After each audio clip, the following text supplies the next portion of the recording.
मित्रांनो, मुरांबा मालिकेच्या आजच्या भागात आपण पाहिलं की अक्षय आणि रमा दोघेजण पूर्ण अखंड एक दिवस स्पेंड करण्यासाठी बाहेर पडलेले असतात, पण रस्त्यातच गाडी खराब होते. अक्षय लगेचच कुठून तरी सायकलची अरेंजमेंट करतो. आता तो पुढील प्रवास सायकलीवरती करणार असतात. डबल सीट सायकलवरती जात असताना रमा अगदी खुश असते. अगदी जुन्या काळामध्ये आपण प्रवास करतो असे दोघांनाही वाटत असते. दोघे खूप आनंदात असतात. खूप काळानंतर ही वेळ त्यांच्या आयुष्यात आलेली असते. रमा प्रत्येक क्षण जगत असते, कारण ती एवढ्या मोठ्या अपघातानंतर अक्षयसोबत वेळ घालवत असते. ती खूप खुश असते. आता अक्षयला भूक लागली असेल असे तिला जाणविते.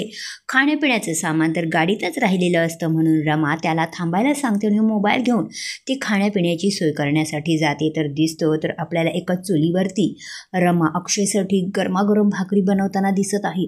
अक्षय तिला विचारतो, तुम्हा बायकांना हे सगळं कसं काय जमतं? त्यावर रमा खूप हुशारीने उत्तर देते की बायकांच्या मनात एक असा ॲप असतो की त्या ॲपद्वारे त्यांना सर्व गोष्टींचा अंदाज येतो. तिने खूप हुशारीने ह्या सर्व गोष्टी अरेंज केलेल्या असतात. त्यावर अक्षय म्हणतो, बरं झालं आपण रिसॉर्टला गेलो नाही, नाहीतर असे क्षण आपण मिस केले असते.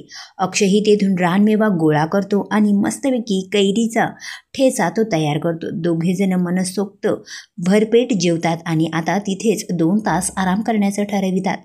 रमा अक्षयच्या मांडीवर झोपी जाते. अक्षयही तिच्या आवडीचे गाणे मोबाईलवरती लावतो. तर उद्याच्या 10 एप्रिलच्या प्रोमोत आपल्याला असं दिसतं की अभि शेवटीही ते माती खातोच आणि तो पुन्हा दारू प्यायला सुरुवात करतो.